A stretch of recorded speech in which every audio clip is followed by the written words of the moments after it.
जी, तो welcome back. अब हम बात कर रहे हैं सीरम फेरिटिन जो है वो हाई हो जाएगा। सीरम आयरन की जो बाइंडिंग कैपेसिटी है वो रिड्यूस हो जाएगी, सेचुरेट हो जाएगी। क्यों रिड्यूस हो जाएगी? क्योंकि जो प्रोटीन है वो अवेलेबल नहीं है। फेरिटिन जो है वो इंक्रीज लेवल पर जा रहा है। फेरिटिन क्या है? आयरन हमारे लिवर में जो स्टोर फॉर्म में होता है उसे फेरिटिन कहते हैं।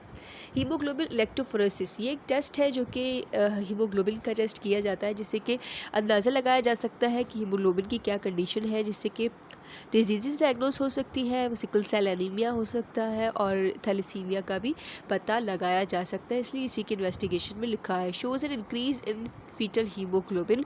और ये क्या जाहिर करता है कि ये टेस्ट क्या जाहिर करता है कि HbF इंक्रीज़ हो गया है।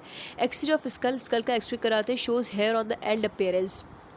थैलेसीमिया के जो पेशेंट है उनके हेयर एंड अपेयरेंस पर है, बिल्कुल ख़त्म पर है। क्योंकि देखिए, जब आयरन बॉडी में नहीं प्रॉपर बाइंड हो रहा है, जब प्रोटीन बॉडी में प्रॉपर नहीं है, क्योंकि हमारे जो हेयर है, केराटिन है, प्रोटीन मटेरियल है, वो हमारी बॉडी में जब ख़त्म से ख़त्म होता चला जा रहा है, जब वो बेसिक रिक्वायरमेंट भी पूरी नहीं कर पा रहा, तो हमारे बाल तो बिल्कुल भी ठंडा बनते ही नहीं पेशेंट के।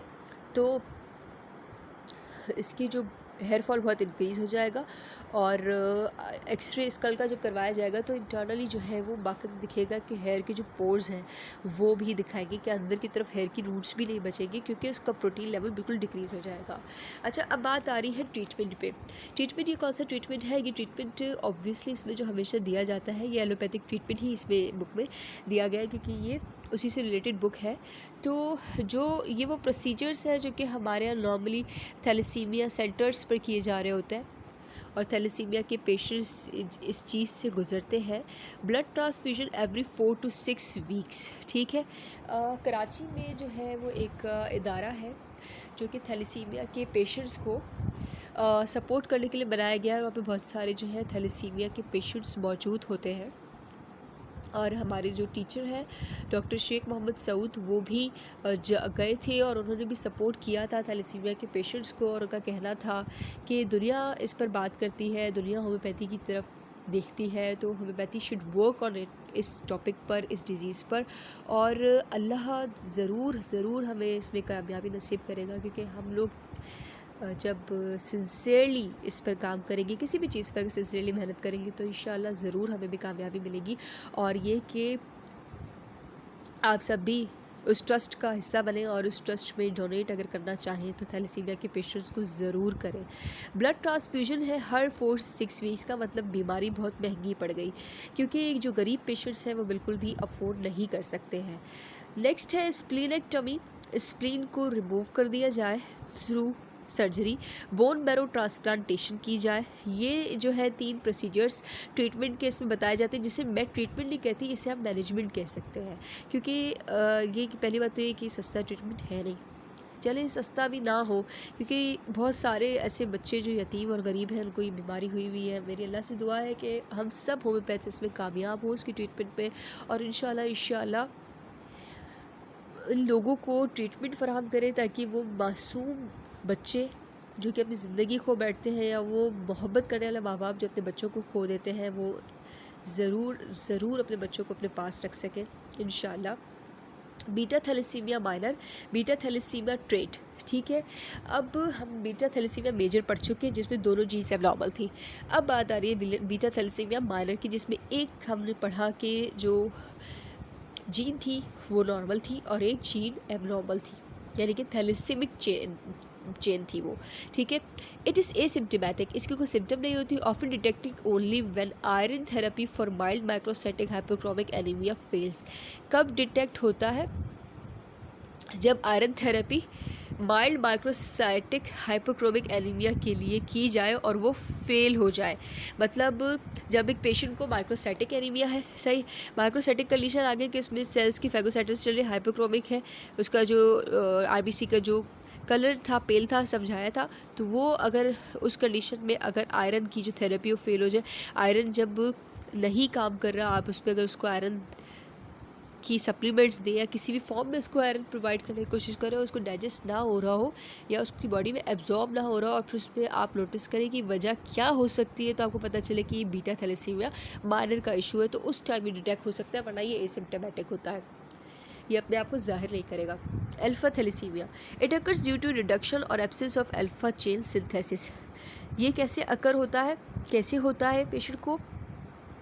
अल्फा चेन के सिंथेसिस की रिडक्शन की वजह से। ठीक है, मैंने बीटा थैलेसीमिया पढ़ लिया, अब अल्फा थैलेसीमिया की तरफ आए हैं। There are 4 alpha genes, 4 alpha genes होती है। If one is deleted there is no clinical effect. अगर एक अल्फा जीन डिलीट हो जाए तो कोई क्लिनिकल इफेक्ट नहीं, मतलब कोई सिम्टम नहीं अपेयर होगी। If 2 are deleted there is mild hypochromic anaemia. ठीक है, आरबीसी का नॉर्मल से पेल कलर हो जाएगा। अगर 2 जीन डिलीट हो जाती है तो हाइपोक्रोमिक एनीमिया माइल्ड होगा। मगर if these are deleted the patient as has hemoglobin H disease HbH, यानी कि अगर पेशेंट के ये जीन्स अगर पेशेंट की डिलीट हो जाती है तो पेशेंट को हीमोग्लोबिन H हो जाएगा, HbH। It is functionally useless, ये बेकार है, फंक्शनली बेकार है। There is moderate anaemia and splenomegaly, और थोड़ा सा मॉडरेट जो है वो रिड्यूस, मतलब लीस्ट से थोड़ा नॉर्मल लेवल की तरफ, लीस्ट से थोड़े बढ़े हुए लेवल की तरफ, मॉडरेट यानी कि नॉर्मल लेवल की तरफ। नॉर्मल नहीं, मेरे कहने का मकसद है मीडियम लेवल की तरफ एनीमिया हो जाएगा और स्प्लीनोमेगाली हो जाएगी। स्प्लीन का जो साइज़ है वो इंक्रीज़ हो जाएगा। If all four are deleted the baby is still born hydrops fetalis, कि अगर चारों जीन्स डिलीट हो गई, चारों अल्फ़ा जीन्स डिलीट हो गई तो बेबी जो है वो स्टिल बॉर्न होगा। ठीक है, मतलब मुर्दा हालत में ही पैदा होगा वो। Treatment hydrops fetalis none, haemoglobin H। Hydrops fetalis यानी कि जब बच्चा पैदा ही स्टिल बॉर्न हुआ है तो क्या है, ऑब्वियसली कोई ट्रीटमेंट नहीं है। Haemoglobin H as for thalassaemia major, और कह रहे हीमोग्लोबिन H के साथ अगर बच्चा है तो उसका क्या ट्रीटमेंट होगा, यानी कि अगर उसकी 2 जीन्स डिलीट हो जाए तो क्या होगा, तो थैलेसीमिया मेजर वाला ही ट्रीटमेंट होगा। फिर है अवॉइड आयरन थेरेपी से परहेज़ करें। Folic acid if required, folic acid तब दें अगर ज़रूरत बनती है पेशेंट को। Acquired haemolytic anaemia types according to aetiology. Acquired क्या होता है, सबसे पहले ठीक है, कुछ चीज़ें ऐसी होती हैं जो कि जेनेटिक होती हैं। ठीक है, वो बाय बर्थ आपके साथ होंगी, या फिर अगर बाय बर्थ भी ना हो तो आने वाले वक्त में आपकी जीन से रिलेटेड, आपके आबा व अजदाद से रिलेटेड जो डिज़ीज़ होगी वो आपकी बॉडी में ज़रूर अपेयर हो जाती है। एक्वायर्ड हीमोलाइटिक एनीमिया वो एनीमिया जो कि आपने दुनिया में आने के बाद और बिना किसी related to your forefathers, आपकी आबा अजदाद से रिलेटेड कोई डिजीज़ ना हो, बल्कि आपने उसको माहौल से अडॉप्ट किया हो या किसी वजह से आपको बीमारी हो गई तो वो एक्वायर्ड हीमोलाइटिक एनीमिया कहलाएगा। अच्छा, हीमोलाइसिस मतलब break down of blood.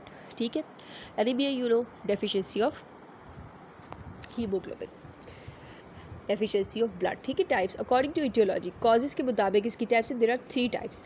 Immune destruction of red blood cells by auto antibodies, example haemolytic disease of newborn और during induced antibodies. Immune destruction number 1 aetiology में। ठीक है, 3 टाइप्स है, तो नंबर 1 टाइप क्या है, इम्यून डिस्ट्रक्शन, यानी कि जो रेड ब्लड सेल्स हैं वो ही ऑटो एंटीबॉडीज़ यानी कि वही खाना शुरू कर दें अगर। ठीक है, तो इम्यून सिस्टम वही होता है ना, ऑटो इम्यून सिस्टम डिजीज़ इसी तरह की होती है कि इम्यून सिस्टम में खुद ही जो सेल्स वो खाना शुरू कर दी। Example haemolytic disease of newborn, यानी कि बेबी को ब्लड के ब्रेकडाउन वाली, हीमोलाइसिस यानी कि उसको आरबीसीज़ के ब्रेकडाउन वाली डिजीज़ अगर हो जाती है, या फिर एंटीबॉडीज़ के जो ऊपर ही एक्सप्लेन हो चुका है कि ऑटो ईटिंग फैगोसाइटोसिस अगर स्टार्ट हो जाता है तो वो उसकी वजह से भी हो सकता है। Non immune destruction of red blood cells due to acquired membrane defects, example paroxysmal nocturnal haemoglobinuria, liver और रेनल डिजीजेस। अब क्या आ रहा है कि नॉन इम्यून डिस्ट्रक्शन है, इम्यून से रिलेटेड नहीं है, रेड ब्लड सेल्स की destruction due to acquired membrane defects, वो जो उसने गेन किए माहौल से या फिर किसी और वजह से अगर उसको डिजीज़ हुई है तो उसमें अगर उसने कोई मेम्ब्रेन की डिफेक्ट्स पेशेंट को आए हैं सेल मेम्ब्रेन के डिफेक्ट्स आए हैं। Example paroxysmal nocturnal haemoglobin urea, यानी कि प्रॉक्सिमल क्या होगा, पीरियोडिक होगा, जैसे कि एक टाइम पीरियड पे आया फिर चला गया।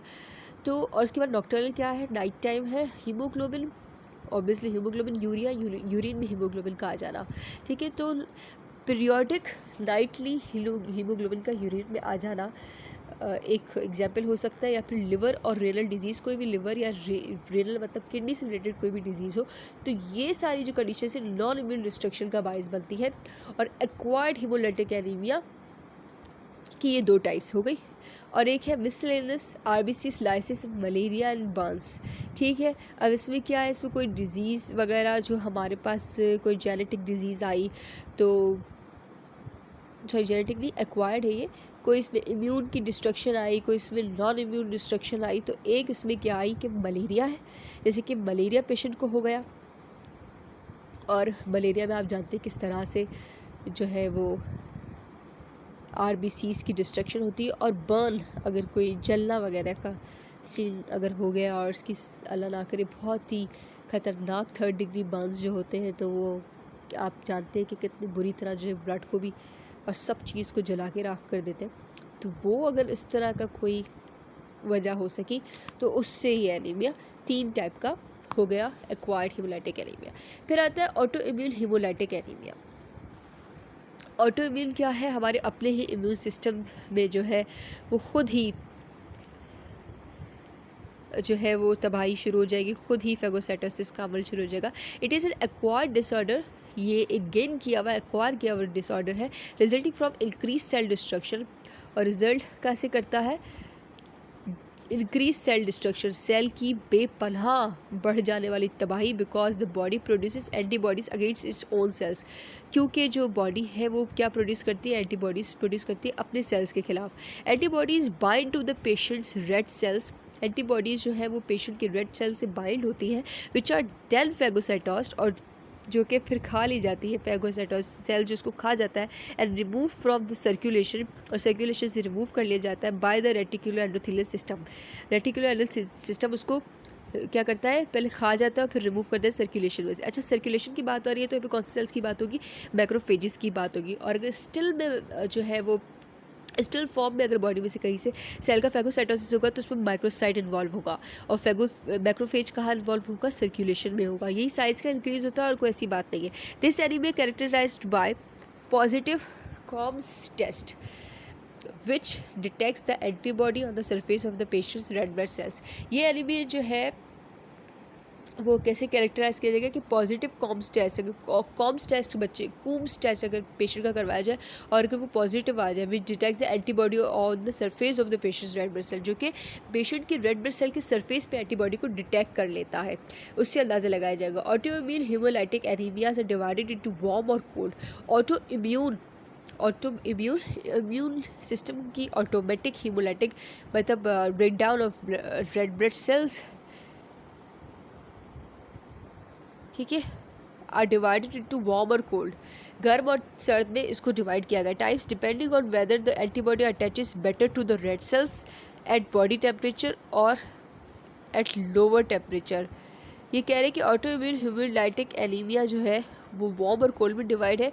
टाइप्स किस पे डिपेंड करती है कि वेदर एंटीबॉडी अटैच करे रेड ब्लड सेल से बॉडी टेम्परेचर पे या बॉडी टेम्परेचर से रिड्यूस लेवल पर, अगर वो उसको उससे अटैच हो जाए, ठीक है। एंटीबॉडी उसके बाद क्या करेगी, हीमोलाइसिस करेगी, ब्लड का ब्रेकडाउन होगा, और ऑटो इम्यून तौर पर ऑटोमेटिकली इम्यून सिस्टम जो है वो रेटिकुलर एंडोथेलियल सिस्टम को जो है वो एक्टिवेट करेगा और वो एनगल्फिंग स्टार्ट कर देगा।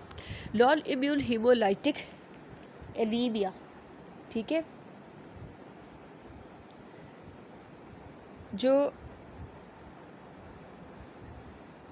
फिजिकल ट्रॉमा है to red blood cells such as in prosthetic heart valve, DIC bacteraemia with Clostridium welchii, ये बैक्टीरियाज के नाम है। फिजिकल ट्रॉमा हो जाए रेड ब्लड सेल्स का, जैसे कि प्रोस्थेटिक हार्ट वेल्व की डिजीज़ में, या फिर DIC बैक्टीरियमिया में, क्लॉस्ट्रीडियम वेल्चाई के अटैक करने से, या फिर ड्रग्स है जिसमें सल्फासेलेजाइन एंडाप्सोन है, या मलेरिया की वजह से, या इन्फ्लेमेटरी न्यूप्लास्टिक डिजीज़, कोई भी कैंसर से रिलेटेड डिजीज़ या फिर इन्फ्लेमेशन से रिलेटेड किसी भी डिजीज़ में कंडीशन में हो सकता है। नॉन इम्यून हीमोलाइटिक एनीमिया या फिर प्रॉक्सिमल यानी कि पीरियोडिक नॉक्टर्नल हीमोग्लोबिन यूरिया, रात के वक्त यूरिन में हीमोग्लोबिन का आना। RBCs abnormally sensitive to lysis by complementing the blood causing hemolytic anemia and hemoglobin uria। जो रेड ब्लड सेल्स है एबनॉर्मली सेंसिटिव है किसके लिए, लाइसिस के लिए, ब्रेक डाउन के लिए, by complementing the blood causing haemolytic anaemia and haemoglobinuria. जो कि RBCs है एबनॉर्मली हीमोलाइसिस एबनॉर्मली जो है सेंसिटिव है कि उनका लाइसिस हो रहा है, ब्रेक डाउन हो रहा है, और जो ब्लड है वो हीमोलाइटिक एनीमिया कॉज करवा रहा है और हीमोग्लोबिन यूरिया को कॉज करवाए, इस तरह की कंडीशन पैदा कर दी जाए। ट्रांसफ्यूजन विद इनकम्पैटिबल ब्लड, और अगर ऐसा जिसमें आप ब्लड का ट्रांसफ्यूजन जिसका ग्रुप आपके ग्रुप से मैच नहीं करता, तो इस सूरत में भी नॉन इम्यून हीमोलाइटिक एनीमिया हो सकता है। इम्यून सिस्टम से रिलेटेड ना हो बल्कि मगर उसमें क्या हो, हीमोलाइसिस स्टार्ट हो जाए। सो ये था आज का हमारा टॉपिक, हमारा लेक्चर थैलेसीमिया पर। अगर आपको समझ आया हो तो कमेंट सेक्शन में ज़रूर बताइएगा, और ज़रूर अपने क्वेश्चंस को मुझसे शेयर कीजिएगा ताकि मैं आपको आंसर कर सकूं, और कोई भी जो भी गलती हो, कमी हो, उसको पूरा करने के लिए भी ज़रूर कमेंट कीजिएगा, ज़रूर बताइएगा। अपने फ्रेंड्स से इस वीडियो को शेयर करें ताकि ज़्यादा से ज़्यादा लोग जो है वो स्टडी कर सके, अवेयरनेस ले सके, और इस मेरे चैनल को सब्सक्राइब करें ताकि हर आने वाली नई वीडियो आपके पास ज़रूर पहुँचे। जज़ाकल्लाह खैर।